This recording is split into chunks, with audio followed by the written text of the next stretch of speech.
대야성 함락을 알리는 급보가 신라의 수도 서라벌에 전해집니다.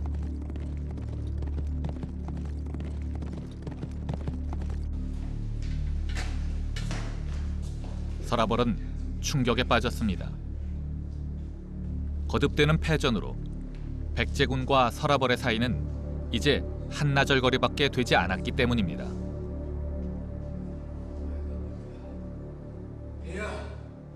더 큰 문제는 신라의 위기가 단지 군사적인 패배만이 아니라는 것이었습니다.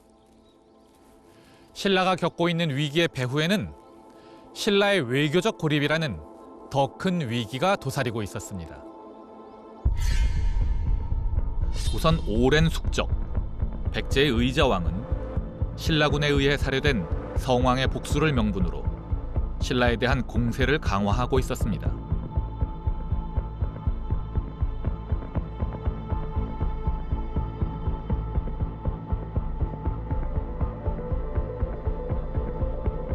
그리고 신라를 향해 공격의 날을 세우고 있는 백제의 뒤에는 동북아시아의 최강국 고구려가 버티고 있었습니다.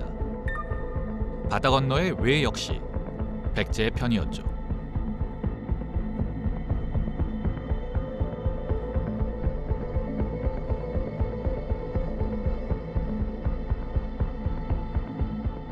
한반도においてもうほぼ、백제と고구려から圧迫される状況であると、さらにその後ろの唐からもかなり冷たい対応をされると。そして親鸞の後方にある倭国はよく知られているように、백제とかなり強力な軍事同盟ありましたので、この642年の大野城の陥落は親鸞にとってみればですね、ほぼ周辺すべての国に対して非常に困難な包囲網に遭うという状況にあったと見ていいと思います。 하지만 이대로 주저앉아 있기엔 신라의 상황이 너무 다급했습니다. 현 상황을 그대로 방치한다면 기다리고 있는 것은 멸망뿐이었습니다. 신라의 운명을 짊어진 두 사람, 김춘추와 김유신은 앉아서 멸망을 기다리느니 적극적으로 모험을 해보기로 합니다. 당시 신라의 두 기둥이었던 김춘추와 김유신은 가만히 앉아서 상황이 벌어지기를 기다리는 방식의 리더가 아니었습니다. 그들은 상황이 어려울수록 더 적극적으로 활로를 개척하기 위해 노력했습니다. 특히 김춘추는 왕위에 가장 가까이 간 계승권자라고 보기 어려울 만큼 적극적이었습니다.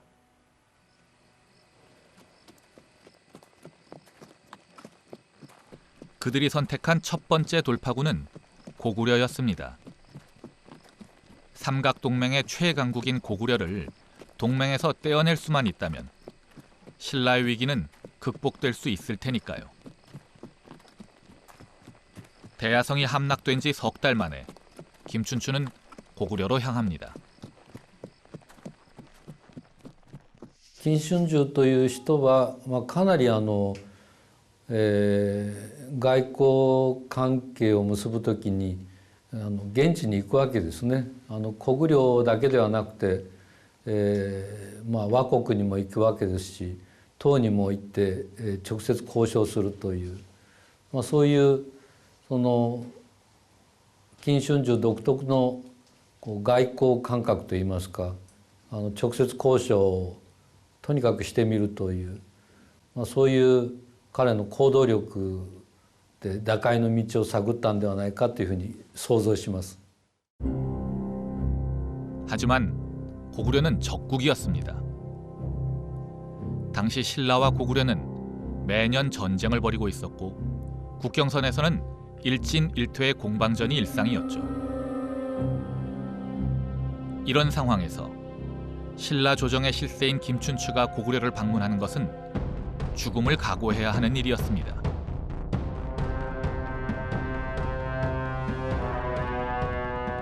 하지만 이 모험이 완전히 무모한 것만은 아니었습니다.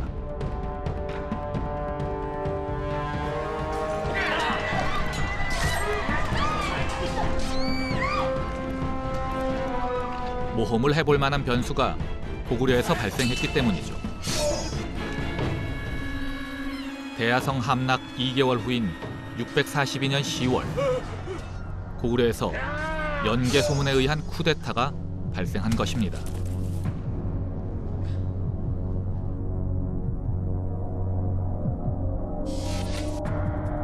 연개 소문은 영묘왕을 토막쳐서 죽이고는 100명이 넘는 고위 귀족들을 처단한 후 정권을 장악했습니다.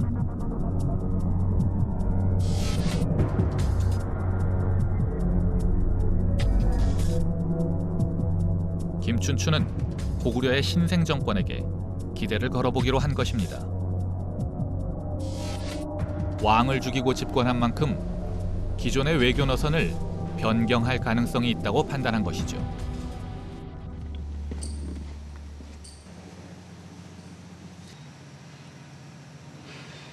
하지만 연개 소문이 기대대로 움직여줄지는 미지수였습니다.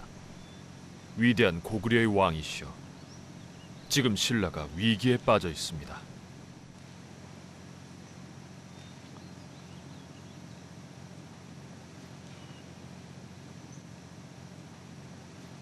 우리가 신라를 도우려거든 북쪽 땅을 포기할 것이오. 불행히도 연개 소문의 대응은 김춘추의 기대와는 정반대였습니다. 연개 소문은 신라가 중령 2부, 그러니까 한강 유역 전체를 다시 고구려에게 돌려주어야만 신라를 도울 수 있다고 오히려 김춘추를 협박한 것입니다. 끊어내라. 김춘추로서는 도저히 받아들일 수 없는 제안이었죠.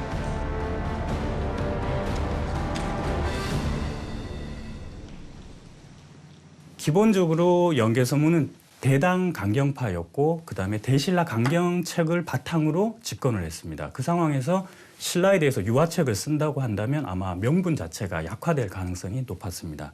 특히 임진강선에 형성되어 있던 그 전선을 내리고 싶어 했습니다. 예전에 고구려의 그 영광을 되찾고 싶어 했습니다. 한강 유역을 차지하지 못한 상황에서 신라에 그 협조하게 된다면 오히려 자기 입지가 좁아질 뿐더러 더 나아가서는 지금 서북쪽 변경, 그러니까 대중국 전선이 상당히 약화될 우려가 있습니다. 전선이 분산될 가능성이 높기 때문에 오히려 남부 쪽에서는 신라와 백제가 서로 다투어갖고 그 힘 자체가 서로 상호 견제로 의해서 약화되는 걸 바랬을 가능성이 높습니다. 이후의 이야기는 널리 알려져 있습니다. 연개 소문은 김춘추를 가두고 그를 인질 삼아 중령 이북을 돌려달라고 신라에 압박을 가했습니다. 하지만 신라는 오히려 김유신에게 결사대를 조직하게 해서 고구려를 공격하려고 했습니다. 인질을 이용한 협박 작전 따위는 통하지 않는다는 것을 보여주려고 한 것이죠. 아무래도 김춘추는 정말로 목숨을 걸었던 것 같습니다. 그러자 실익이 없다고 판단한 연개 소문은 김춘추를 풀어줍니다.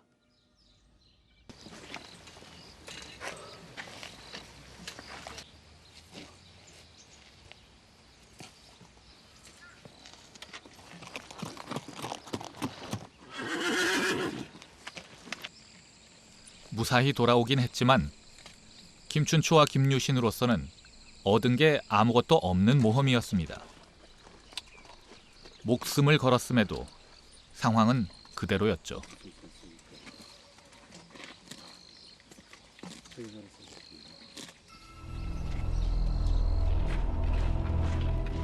평양성 회담이 결렬되자 백제와 고구려는 더욱 적극적으로 신라를 공격하기 시작했습니다.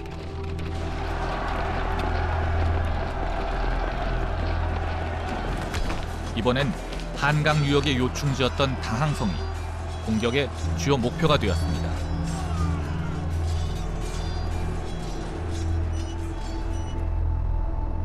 이곳마저 잃는다면 신라는 경상도 지역의 지방 정권으로 돌아가야만 했죠.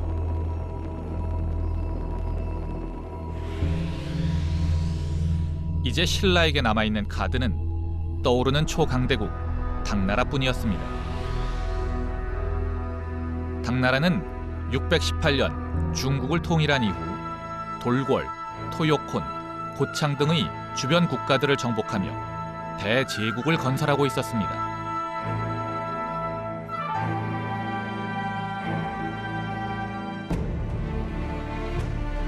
이제 당나라에게 남아있는 표적은 고구려뿐이었죠. 하지만 이 시점에서 당나라를 끌어들이는 것에는 두 가지 심각한 문제가 있었습니다. 첫 번째 문제점은 신라와 당나라의 전략적 목표가 서로 다르다는 것이었습니다. 우선 당나라는 백제에게 관심이 없었습니다. 당나라의 목표는 고구려였죠. 따라서 당나라가 신라에게 원하고 있었던 것도 당나라가 고구려를 공격할 때 신라가 남쪽에서 협력을 해주는 것이었습니다. 하지만 신라의 당면 과제는 백제였습니다.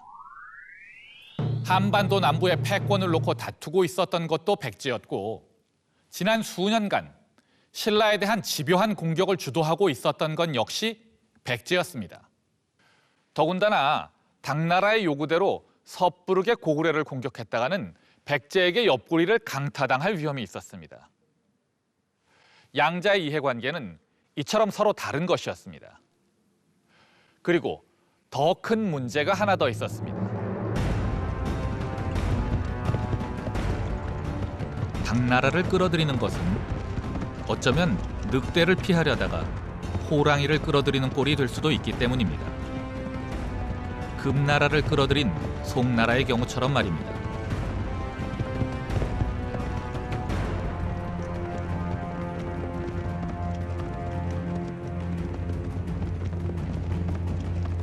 서기 1125년 북방의 요나라에게 눌려 지내던 송나라는 만주의 새로운 강자로 떠오르고 있던 금나라를 이용할 계획을 세웁니다. 금나라 군대의 힘을 빌어 요나라를 물리치고 요나라에게 빼앗긴 영토를 회복하려는 것이었죠. 성공한다면 남의 칼을 빌어 원수를 제거하는 일석이조의 계획이었습니다. 송나라의 계획은 성공하는 것처럼 보였습니다. 금나라와 송나라의 연합군에 의해 요나라는 멸망하고 연운 16주는 다시 송나라의 차지가 되었습니다. 문제는 그 다음이었습니다. 전쟁 과정에서 송나라의 허약함을 파악한 금나라는 이제 공격 방향을 송나라로 바꿉니다. 결과는 비극적이었습니다. 송나라의 수도인 개봉이 함락되고 송나라의 황제 휘종과 흠종은 포로로 전락합니다. 금나라 황제는 송나라 황제의 어리석음을 비웃으며 아버지인 휘종에게는 정신이 혼미한 자라는 의미에서 혼덕공이라는 칭호를, 아들인 흠종에게는 더욱 어리석은 자라는 의미에서 중혼후라는 칭호를 내립니다. 송나라로서는 그야말로 늑대를 쫓으려다가 호랑이를 불러들인 것입니다.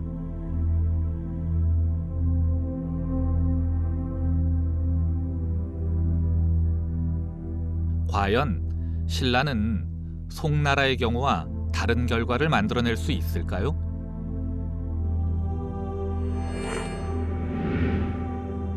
실제 신라와 당나라의 국력 차이를 생각하면 송나라의 경우보다 더 어려워 보이는데 말입니다.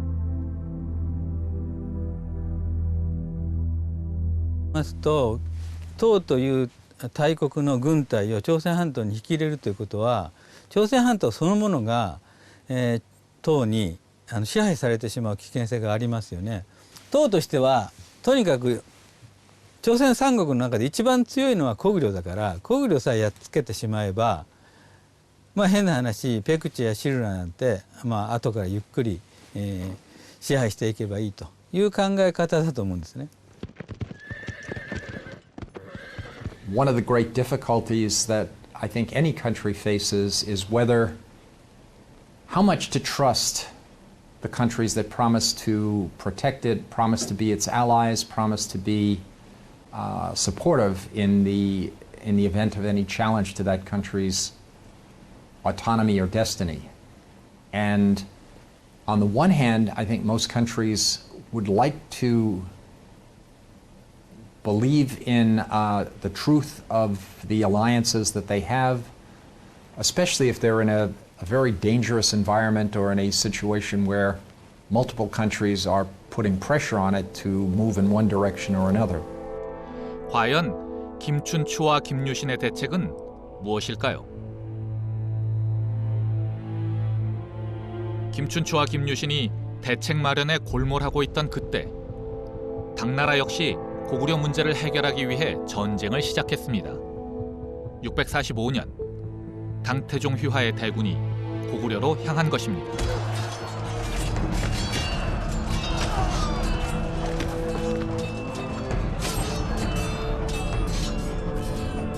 하지만 당나라는 고구려에게 참패합니다. 중국 역사상 최고의 영웅 중 한 사람인 당태종이었지만 고구려의 견고한 요동 방어선을 돌파하는 데는 실패한 것이었죠.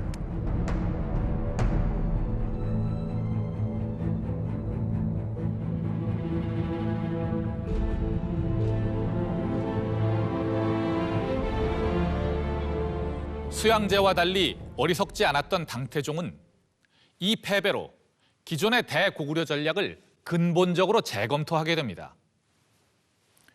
기존의 전략이란 압도적인 병력을 동원해서 국경선인 요하에서부터 고구려군을 밀어붙여서 단기전으로 승부를 내는 것입니다. 단기전이어야 하는 이유는 본국으로부터의 병참선이 너무 길기 때문이죠. 그런데 이런 방식으로는 고구려의 견고한 요동 방어선을 돌파하기가 어렵다는 것이 여러 차례의 고구려 원정 실패로 이미 증명된 상태였습니다. 따라서 당태종으로서도 새로운 돌파구가 필요했습니다. 당태종이 새로운 돌파구를 고민하던 그때 김춘추가 이번엔 당나라를 직접 찾아옵니다. 절치부심, 새로운 전략을 고민하고 있던 당태종으로서는 뭔가 기대를 가지지 않을 수 없는 방문이었죠. 과연 김춘추는 어떤 제안을 하기 위해 당나라를 찾아온 것일까요?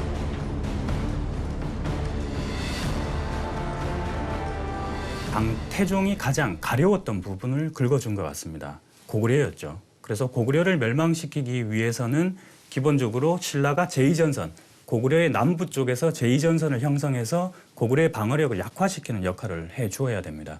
그런데 신라가 고구려의 남부로 올라가려고 하면 서쪽에 백제가 존재하고 있었기 때문에 고구려와 백제가 연합을 하게 된다면 오히려 신라가 위험에 처해집니다.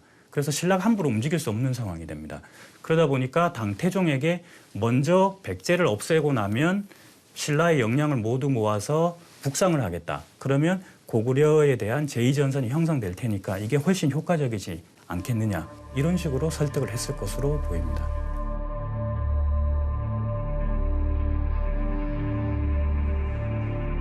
더구나 김춘추가 제시한 새로운 전략을 채택할 경우 당나라에는 또 하나의 엄청난 전략적 이점이 생깁니다. 앞서 언급한 것처럼 당시 세계 최강을 자랑하던 당나라 군대가 고구려를 정복하지 못했던 것은 고구려의 강력한 요동 방어선을 뚫지 못했기 때문입니다. 그런데 백제를 멸망시킨 후 신라가 본격적으로 고구려 전선에 투입되면 문제가 완전히 달라지는 것이죠. 당나라는 보급에 대한 걱정 없이 바다를 통해 평양을 직접 공격할 수 있게 되며 고구려의 요동 방어선은 무용지물이 될 것입니다. 더구나 신라의 병참 지원을 기반으로 좀 더 장기전을 펼치는 것도 가능해집니다.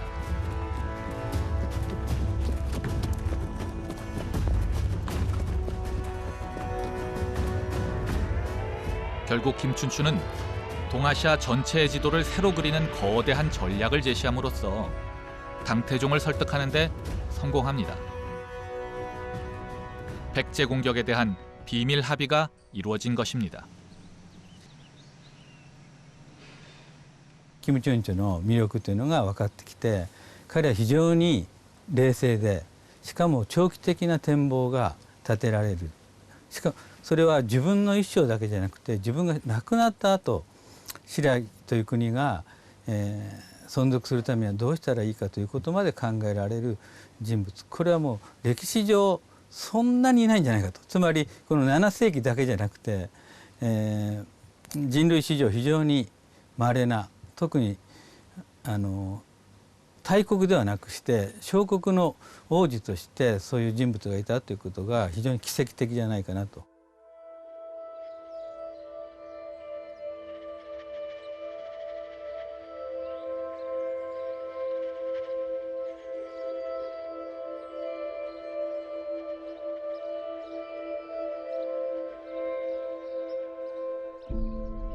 이렇게 당나라와의 사이에 전략적 합의를 이끌어냄으로써 신라는 난국을 돌파할 새로운 길을 찾아냈습니다.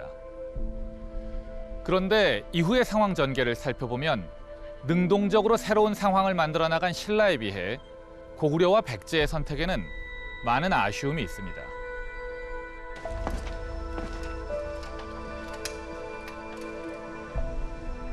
우선 고구려의 연개 소문은 김춘추의 제안을 거절함으로써 선택의 여지가 없어진 신라로 하여금 더욱 당나라에 매달리도록 만들었습니다. 결국 남북에서 동시에 공격당하는 상황을 자초한 것이었죠.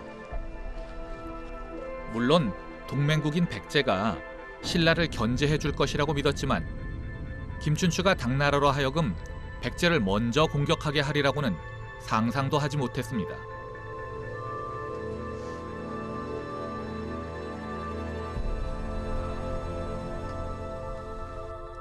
더 큰 문제는 백제였습니다. 백제는 당나라가 자신을 공격하리라고는 꿈에도 생각하지 못했기 때문입니다.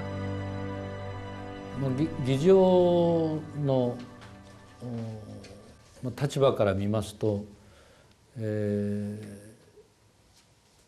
唐の攻撃を予期したかどうかっていう点では、北部のコグリョとの軍事同盟がありましたし、それから新羅に対しては倭国との同盟がありましたので、かなりその唐が直接その攻撃することによる、自国のリスクという点では非常に状況判断が甘かったんではないかというふうに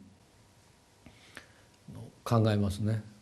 고대 같은 경우는 대군이 이동할 때 특히 중국 세력이 한반도로 들어올 때는 수군을 주로 이용을 합니다. 그런데 항해를 하려면 연안항로, 그러니까 육지가 보이는 거리에서 항해를 하게 됩니다. 그래서 중간중간 기착을 하고 식수를 재공급받기도 하는데, 당시에는 산동반도에서 지금 우리나라의 그 황해도까지 직항하는 그런 직항 노선이 아직까지 본격적으로 개척되지 않은 상황이었습니다.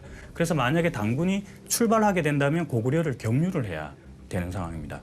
그렇다면 백제 입장에서 볼 때 당군이 적대국인 고구려 세력을 쉽게 통과하리라고 생각은 하지 못했을 것 같습니다.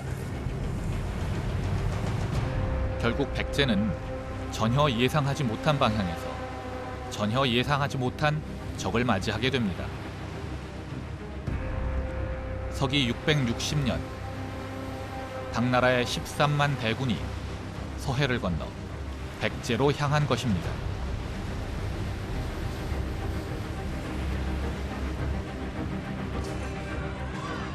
서해 쪽에서 공격해오는 당을 막기 위한 어떤 대책도 세워놓지 않은 상태였기에 전쟁은 그야말로 허망하게 끝났습니다.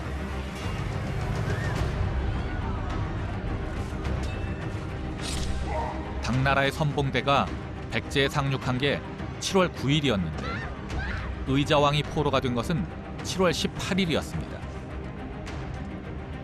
700년을 이어온 왕국이었지만 멸망하는 데 걸린 시간은 불과 열흘이었던 것입니다.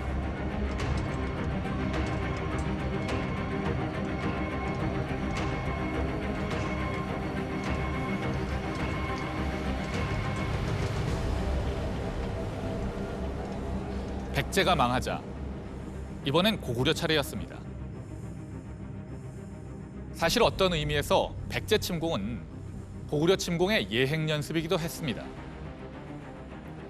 백제와의 전쟁에서처럼 신라가 남쪽에서 병참을 담당하면 당군이 서해를 통해 대군을 동원해서 평양을 직접 공격하는 것입니다. 이렇게 되면 고구려가 자랑하는 요동 방어선은 무용지물이 됩니다. 어쩌면 이것이야말로 김춘추가 제시한 새로운 전략의 핵심이었을 것입니다. 백제가 망한 다음해인 661년 신라와 당나라의 연합군은 고구려로 쳐들어옵니다. 평양은 순식간에 포위되고 더불어 요동 방어선도 허망하게 돌파되었습니다. 더욱 심각한 문제는 요동 방어선이 무용지물이 되었기 때문에 전방과 후방을 가리지 않고 고구려 땅 전체가 전쟁터가 되었다는 점입니다.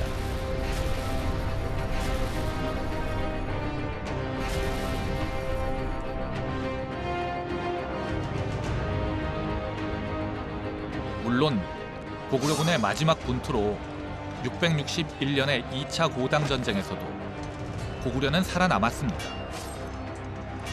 하지만 이런 방식의 전쟁이 계속된다면 다음번에도 살아남을 수 있을지는 의문이었습니다.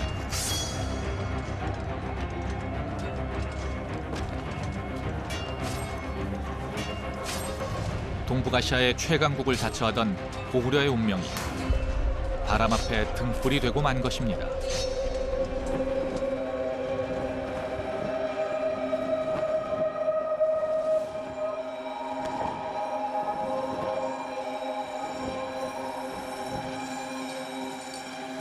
고구려의 멸망이 눈앞에 다가오자 신라 조정은 숨가쁘게 대책을 마련하기 시작합니다.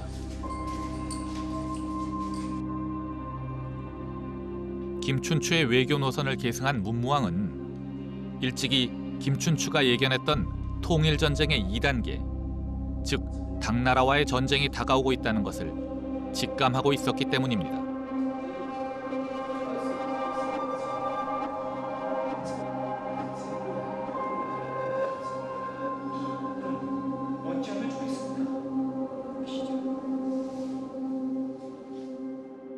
고구려가 668년 10월에 멸망하게 됩니다. 그런데 그 바로 한 달 전인 9월에 신라가 김동암이라는 사신을 전격적으로 외에 파견을 합니다.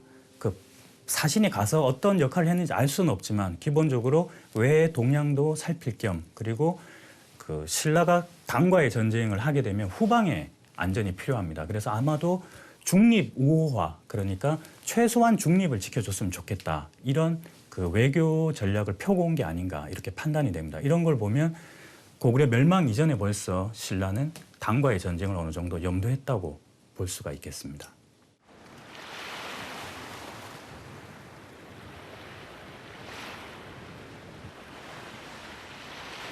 그뿐만이 아니었습니다. 당에 대한 독립성을 유지하기 위해 신라는 이미 660년에 벌어진 백제와의 전쟁에서도 군사 행동의 자유를 확보하려고 노력했습니다. 신라군 사령관 김유신과 당군 총사령관 소정방의 일화는 이러한 신라의 노력을 잘 보여줍니다.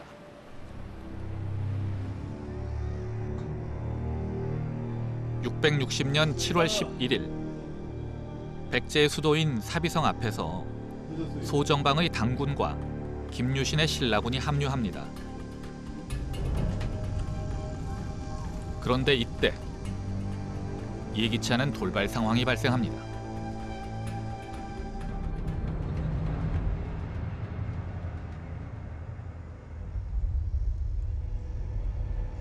소정방이 총사령관의 자격으로 신라군 선봉장 김문영을 잠수하려고 한 것입니다. 이게 무슨 짓이오?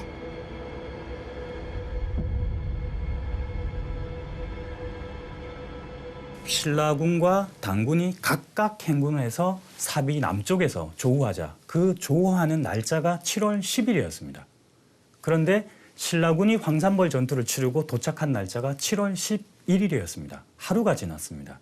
그래서 소정방은 독군, 그러니까 군대 행군 기일, 그러니까 불량 감독이랄까 행군 속도랄까 이런 그 군기를 단속하는 직책이 독군이었습니다. 이 독군이었던 김문영을 처벌해야 된다고 강하게 나왔습니다.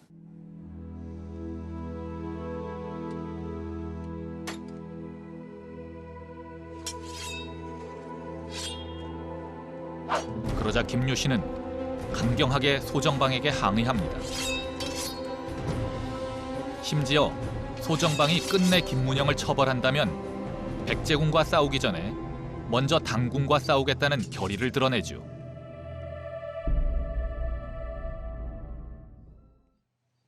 이때 아마 동맹국 간에 지금으로 보면 이제 우리가 이제 한미 동맹이 있으면 미군과 한국군의 군사 지휘권 문제랄까, 군사 작전권 문제랄까 이런 논의가 있었을 가능성이 있습니다. 그래서 만약에 독군이 만약에 당군에 의해서 참살이 당했다면 완전히 군사 지휘권 자체가 전적으로 당군에 종속될 수밖에 없었을 수도 있습니다. 그리고 그 과정에서도 상당히 백제 멸망 과정이랄까 고구려 멸망 과정에서도 당군이 신라군에게 정보를 제공하지 않는다거나 아니면 임의대로 병력을 진발한다거나 이런 경우가 상당히 많았었습니다. 그래서 만약에 김문영이 참살당했다고 한다면 신라군의 군사 지휘권, 더 나아가서는 신라 왕의 왕권 자체도 상당히 약화되는 결과를 초래했을 것 같습니다. 그래서 김유신은 강하게 반발을 하고 부하를 챙기면서 부하들의 신망도 얻고 신라군의 사기를 지키는 데 주력했던 걸로 보입니다. 현대적으로 표현하자면 전시작전권을 완전히 당나라에 일임하는 사태까지 가지 않기 위해 제동을 건 것입니다.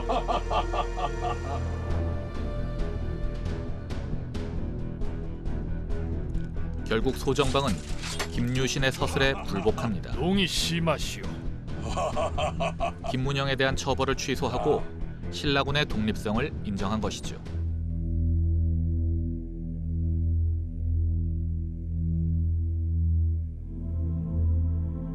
사실 이 전시작전권의 문제와 관련하여 우리는 유사하지만 전혀 다른 사례를 또 하나 가지고 있습니다. 외국 군대에 의존해서 전쟁을 치러야 했던 또 다른 전쟁, 바로 임진왜란이었습니다. 임진왜란 당시 조선의 국왕 선조는 명예 원병이 도착하자 조선군에 대한 작전권을 명군에게 일임했습니다. 어쩌면 당연한 조치일 수도 있었습니다. 그리고 명예 참전 초기에는 이런 조치가 별다른 문제가 없었습니다. 명군은 평양성 전투에서 일본군을 격파하여 전세를 역전시켰습니다. 문제는 그 다음에 일어났습니다. 평양성에서의 손쉬운 승리로 방심한 명군이 전쟁을 서두르다가 그만 벽제관 전투에서 일본군에게 참패를 당한 것입니다. 생각지도 못한 병력 손실을 당하자 명나라는 태도를 완전히 바꿉니다. 전투보다는 협상을 통해 전쟁을 끝내기로 한 것이죠. 따라서 조선군에 대해서도 일본군과의 전투를 전면적으로 금지시킵니다. 심지어 행주산성에서 일본군을 물리친 권율 장군을 일본군과 싸웠다는 이유로 처벌하기까지 했습니다. 조선군으로서는 발을 동동 구르기만 할 뿐 독자적인 작전권이 없는 상태에서 할 수 있는 일은 아무것도 없었습니다. 김유신도 이러한 상황을 우려하고 있었던 것입니다. 더군다나 앞으로 당나라와의 일전을 염두에 두고 있는 신라군으로서는 반드시 신라군의 독자적인 작전권을 확보해야만 했습니다.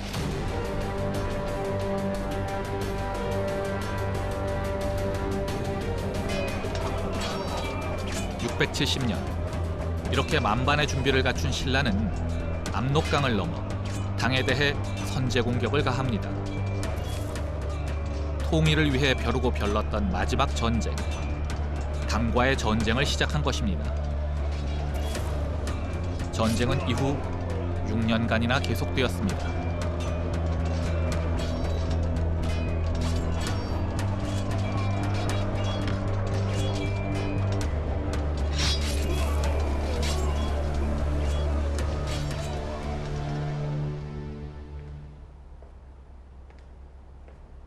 그런데 이 전쟁에는 다른 전쟁에서는 쉽게 찾아볼 수 없는 매우 흥미로운 현상을 발견할 수 있습니다. 그것은 전쟁에 임하는 신라의 독특한 전략 때문이었습니다.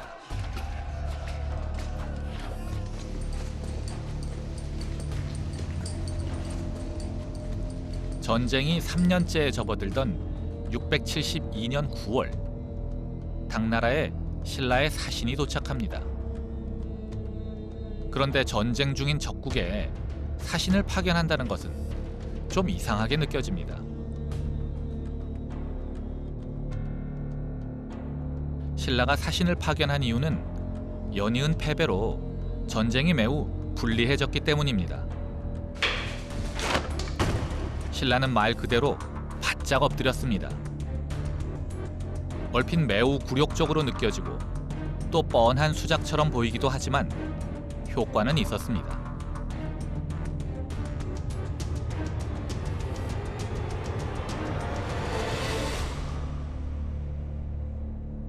死者だけじゃなくてね、金銀銅もたくさんの貢ぎ物も送ってますよね。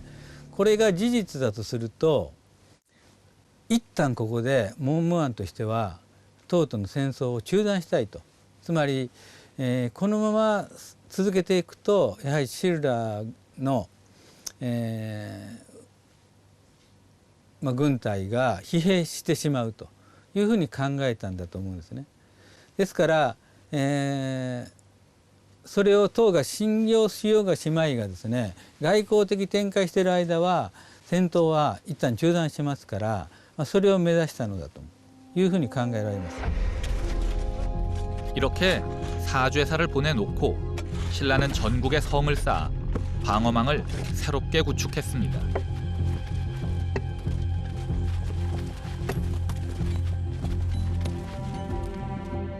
이때만이 아니었습니다. 신라는 위기가 닥치기만 하면 곧바로 사죄사를 파견해서 용서를 빌었습니다. 전쟁을 시작하기 직전인 669년 5월에도 그리고 전쟁이 막바지로 치닫던 675년에도 사죄사를 보냈습니다. 물론 당면한 목표는 시간을 끌기 위해서였지만 사죄사의 목적은 이것 한 가지만이 아니었습니다.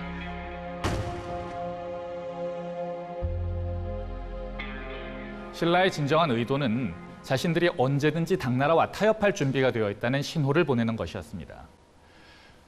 자신들은 평양 이북의 영토에 대해서는 전혀 관심이 없으며 당나라 황제가 한반도를 직접 지배하고자 하는 의도만 보이지 않는다면 자신들은 언제든지 동맹국이 될 수 있다는 것을 행동으로 보여준 것입니다. 신라의 지도자들은 서로 피를 흘리는 전쟁을 벌이면서도 외교적 해결책을 포기하지 않는 냉철함을 보여준 것입니다. A stronger power has greater degrees of independence in the conduct of its foreign policy. So a superpower or a major world power, it's able to use its material resources and its armed forces then to realize its interest on a global stage. If you're a major regional power, the same within the region that you have a sphere of influence.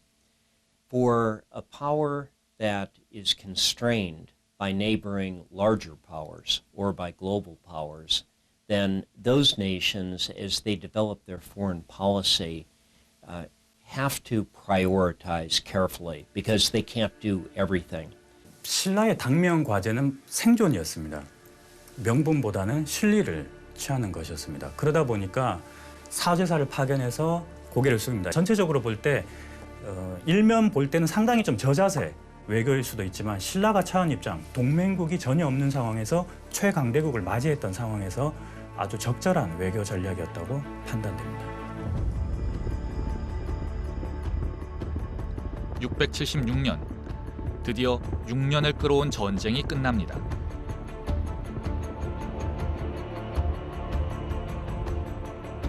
당나라는 수렁에 빠진 신라 전선을 포기하고 군대를 더욱 시급한 티벳 전선으로 돌립니다. 20세기의 베트남 전쟁에 비견될 만한 초강대국과 약소국과의 전쟁에서 신라는 결국 살아남았습니다. 삼국 중 발전이 가장 늦었던 나라 신라. 백제와 고구려의 협공 앞에 망국을 걱정해야 했던 신라. 하지만 끝내 살아남은 것은 바로 그 신라였습니다. 신라는 단지 살아남기만 한 것이 아니었습니다. 20세기 미국에 비견될 만한 초강대국, 당나라를 상대로 싸워서 살아남은 것입니다. 아마도 신라가 살아남을 수 있었던 것은 그 지도자들이 절망적인 상황에서도 해결책을 찾아 나서는 적극성과 전쟁 중에도 외교적 해결책을 포기하지 않는 냉철함을 동시에 가지고 있었기 때문일 것입니다.